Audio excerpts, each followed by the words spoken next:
I wanted to change it up a little bit and go from talking strictly about tech and politics and just go to um, a medical issue. Something that while I served in the legislature, I was very passionate about because of. We'll get to it in a minute, but I wanted to introduce our guest first. Before further ado, we have Jacel Delgadillo, a former teacher, mother of two, co-founder of CannaMoms, and member of the Florida Department of Agriculture's Cannabis Advisory Committee. Um, Thank you for being here. And then directly to my left, we have the lady that probably shouldn't need to introduce because she's been here a number of times. A friend of mine, I had the pleasure of meeting one day when she was brought to our office when I was elected. A person who I've kept in touch with over the years. Uh, I find it to be very grounded. Another entrepreneur, Marta Bueno.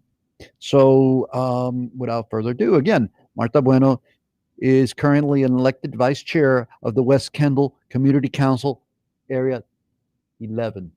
Do you know that there's a community council in your county? Well, she's one of the representatives, and not only is she a representative, elected representative, but she's also a vice chair of the council.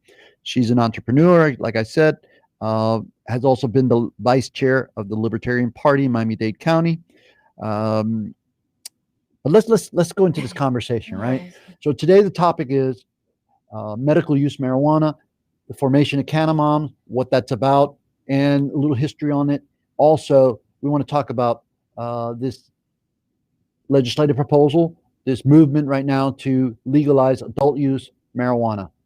So, ladies, hello and welcome. Thank you. Thank you. Thank you for having us.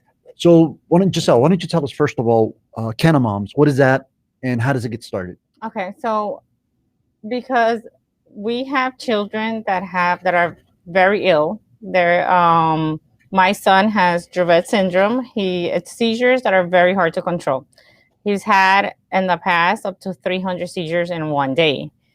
Medications, he's tried them all with very little success. We've spent a numerous amount of time in the hospital. We're very well known there. It's like a second family because of the amount of times that we go there. So I moved back from New Jersey. My son was born in New Jersey, and we moved here in 2012. He was born in 2011. He's 9 years old now. We moved in 2012. I was seeking Miami Children's Hospital back then because they have the Brain Institute, and they dealt with a lot of patients with Dravet syndrome. Dravet syndrome is not known at all, like in other states or by other parents. It's 1 in 20,000 cases that children get this syndrome. So we moved here. I was running out of options. At one point, I had to put my son. Well, they had to put my son in a veterinarian drug because we had tried everything available for his seizures, and we didn't have any other choice. So we started potassium bromide, which is a veterinarian drug. I had to pay out of pocket. It's not FDA approved. I had to come in contact with other parents that have children with Dravet syndrome. These parents have moved to legal states to start medical cannabis on their children to better their seizures, and it has helped them. So I started seeking information. I spoke with one of the parents in Colorado. I spoke with other parents in California. And I'm like, why is it that my son cannot have this medication for him? It's helped other children with his syndrome. My son's having 300 seizures a day. Why can't I try this? But other parents have the opportunity to try. But other parents have the means to be able to move to another state that was legal. I couldn't. I'm a single mom, 2 children. My older child, she's 5 years older than him. I couldn't just take up and go. I still tried, but it was very hard. Like, I couldn't move to Colorado like I wanted to. I wanted to start him on cannabis. And that's when I started meeting other parents. The other co-founder, her daughter has cancer, brain tumor. She lived in Colorado. She went to St. Jude's. They're about the same age. You know, her daughter's about 6 months older. Diagnosed with cancer. She started cannabis in Colorado for her daughter, to help her with pain, to help her with the cancer. So I was going to move with her. And we're like, we need to make a movement here in Florida. So we don't have to just take up and go and leave our family behind. We don't have anybody in Colorado. We don't have family there. Why do we have to sacrifice our children? Because then I was gonna have to leave my daughter with my mom so that I can take my son to Colorado.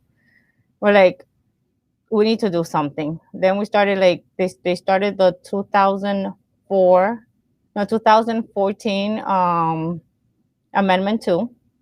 We found out about it and we started getting in contact with the campaign. We want to try this for our children. You know, she had already Was tried that it. John Morgan? Yes. Okay. We actually, Ben Polara was Okay. the one running the campaign here in Miami. So we got in touch with him. We started attending conferences from other people that were starting in the industry. And we're like, we want to try this for our children. We need to have the opportunity to see if this works for them. It's working for other children. So let me interrupt you here for a second, because as a parent, I can't imagine the anguish that you go through when you see your child have one, let alone the multitude of seizures that your child was having. Yeah. And then to be told that there's no medicine, or they know very little, and then they're going to put you on put him on a veterinary medicine. My heart breaks for you. Yeah. So now moving fast forward, 2016, medical marijuana for medical use marijuana, compassionate use, I think that's the way they called it, passes. Now your son is on the medication or the marijuana. What's the difference? I started before. I couldn't wait because my son had, due to the medications that he was taking, he had one surgery that he was on drip morphine because his dental, he had to get dental work. He had 10 extractions and 6 root canals done at once. At what age? At 4. So because of the medications he was on. Yeah, and it was too many medications. One of them caused drug-induced lupus. He was on a veterinarian drug. Plus having the surgery, I went crazy. I'm like, I go crazy with one root canal as an adult. I can't imagine my son being 4, having all those extractions done. Seizures were off the roof. They had to put him on drip morphine because of the pain. And he doesn't talk. He's nonverbal. So I'm like, I'm done. I can't do this anymore. I'm going to lose my son. And the interesting, like, because I'm very visual. I'm thinking, my God, my heart's going out right now to you and to him. But once you put him on the marijuana, was it oral? Oral. And then what's the reaction? What happens? The first day, we were in California, actually. I was with the other CannaMom, and we were in California, and then we got his medical license over there. A mother will do anything above and beyond to get whatever the son needs, whatever your child needs. We went to California, we got our license. He became a patient there. We got in touch with a dispensary. They were helping us with medication. And I'll say the first day, I even have a picture, like he wasn't having like the drop seizures. He will have them every other minute. And that day, I never forget, he was just sitting on his stroller with his toy playing. And we kept staring at him, and we're like waiting and waiting. And God, we're the like, feeling of happiness must have been immense. oh my God, it was like a miracle. And, the stick, it's not like medical cannabis takes time. It's not like if you're going to take it and everything's going to disappear. No, it doesn't work that way. It's time to work. But that one day I saw the beginning. He continued with the seizures, but they started decreasing little by little. It took time for them to decrease. And I couldn't take him off his medications with his doctor right away. Mm-hmm. It all takes time. But the fact that I start counting less and less seizures, from 300, I had like a golf counter. That's what I used to carry. And I have pictures when he was small with the golf counter, like me just counting. He'll smile, and then the seizure comes. And then it's like he doesn't realize what's happening, and then he'll go back to try to smile again to play with his toy, and then the seizure interrupts. So that was like our daily life. And the fact that I had to count less and less, and within time, it was like 50 a day compared to 300. That was like, Amazing. wow. Amazing. Then 30 a day. Up to now, where he's 9 years old now, I'll say that he has maybe one a week. And there's been weeks that he hasn't had any. When he gets sick, his body tells me because the seizures increase. So normally, if he's having more than one in a day, it's because he has a cold or he's been sick. But it's it's because he's ill. But that's it. So, but on a daily basis, I would say one a week. Wow. Like, Wow, that's incredible. yeah. Marta, so let's talk about you a little bit, and let's bring you into this conversation, right? So you get involved in the cannabis business I did in in 2016. the effort, right? Right. And I think Jacel is the main reason why I did get involved, especially as an advocate. I saw her speak at a cannabis event, and she had pictures, and she spoke about that moment where her son, and at the time she showed a picture of all the medications her son was on, and then versus now with the cannabis, how many he's on now, and the difference it made in his life. And I'm a mom of 4. And I sat there and I just cried in that audience. And I couldn't imagine being a mother and knowing that there's a substance out there that can, excuse me, help your child, and being denied not even by doctors. It's not doctors that are making these rules for us. It's politicians. And what exactly is their qualification to make these decisions? None. There's no degree that they need. They don't need to do any research. They just write rules. And so I was so infuriated, and I couldn't imagine being in her shoes, and not only hers, Mariah, who's the other founder, who have to sit there and be told what their children can have, because some me on this path to really trying to get people educated on the subject. I am also a cannabis patient, and it has been a lifesaver for myself. And so that's why I think, it's so important. And we thank you so much for having us on, because people need to hear this. People need to hear that, So let me throw a little piece in here, because I want to get your thoughts, but certainly to let the audience know what this back and forth is that you were just talking about, like the politicians. So I get elected 2016. I go to Tallahassee, and we just passed Amendment 2. Yes. Legalization of marijuana, compassionate use. And the more I read about it, it's compassionate use for those people that are sick, that need something that's, for many reasons, right? That certainly the cancer patients, right? The cancer patients is the one that really comes to mind, is the one that's really taking those horrific medicines. Mhm. I mean, they may be good for cure, but they're taking a major toll on the person. Can't eat, can't sleep, pain, Throwing up. cannabis Right. help. Yes. So the more I would get involved, the more I realized the leadership was opposed to it. And I would ask why. And the only conclusion I can come to is because the industry did not want legalization. I believe that to be What does true. that tell to you as a parent? Martha, you two as parents, my heart's going out to you right now, man. Oh my God. Yeah, I'm ready to shed a tear. I'm sorry. It's sad when our health and well-being is less important than somebody else's money. And it's still happening to this day.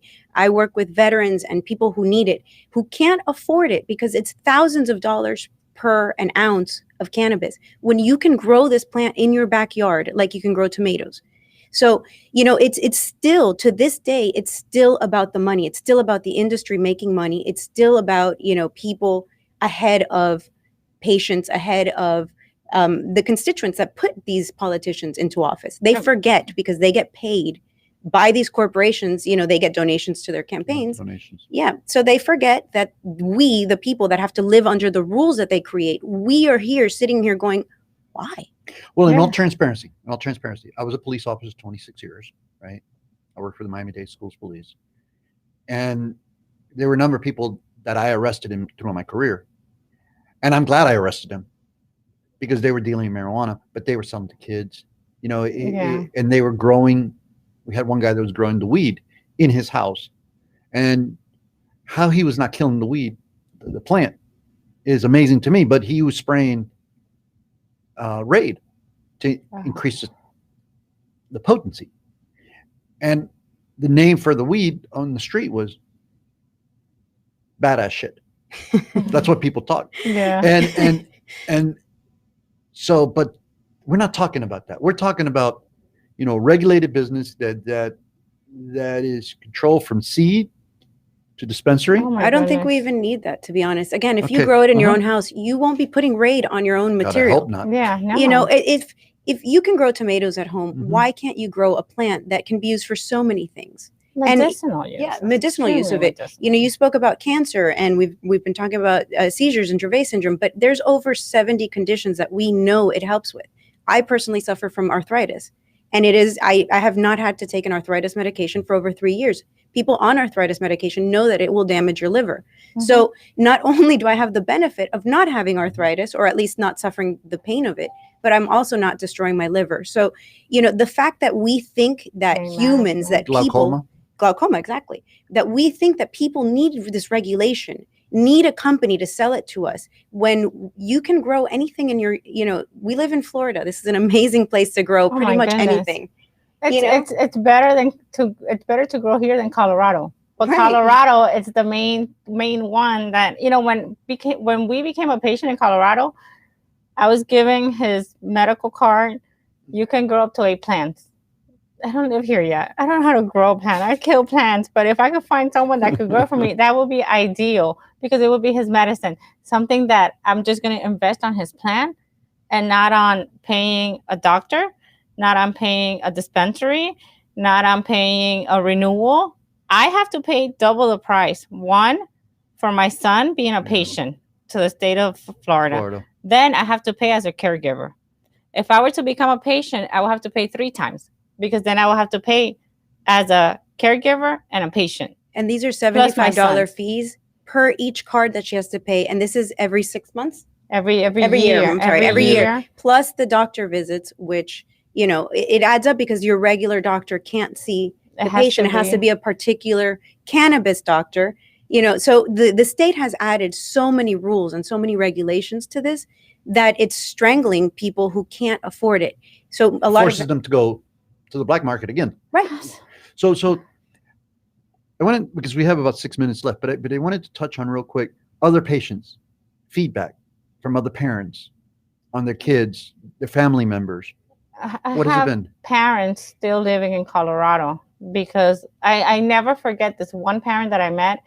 I forgot the condition of her son, but his body was like bent completely. And I know she worked directly with the Stanley Brothers in Colorado. They had to give him high THC. Mm-hmm. And he was able to finally sit on his car seat, because his body was able to sit like a regular kid. That child, I would never forget him because of that. And then the fact, seeing other kids that are able to start walking, and that are able to start eating, and that are able to act like children. Like, I don't have a vegetable anymore. I have a child that's very functioning. Yeah, he's very functional. I cannot take him to a store, because he grabs everything, and everything goes on the floor.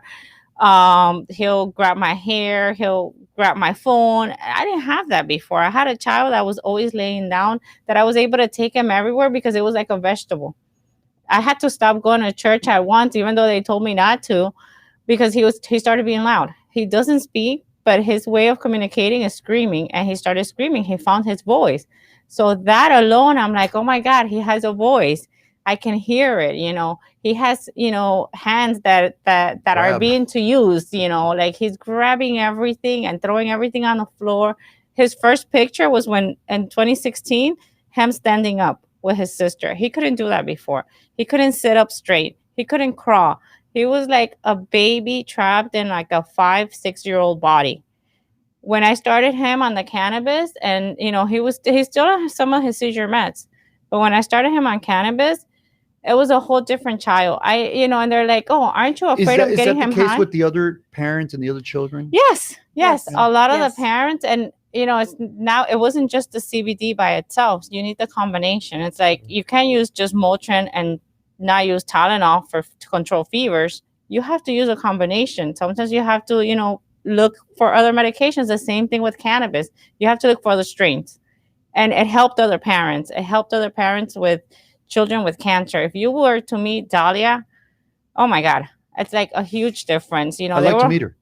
Yes. We'd like to do a couple more pieces on this, because this is a conversation that certainly will not go away. Now we have the effort That's the legislative bill.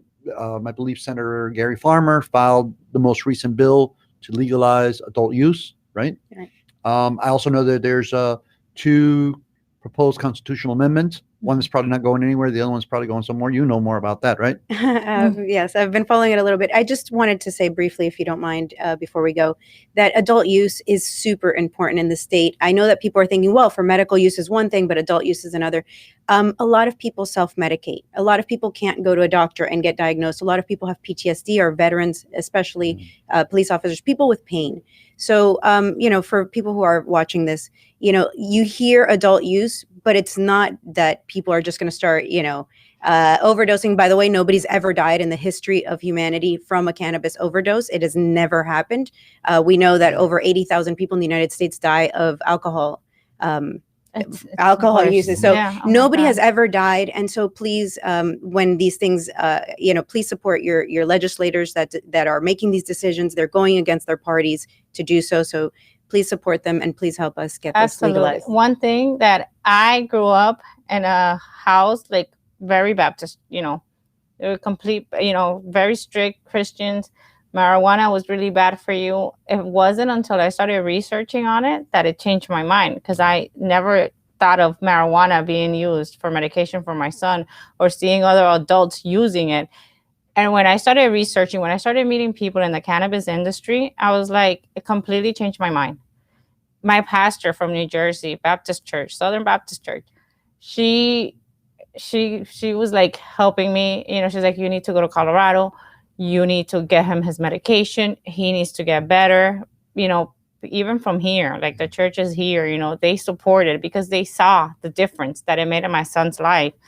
And me meeting other adults, yes, they're cannabis users.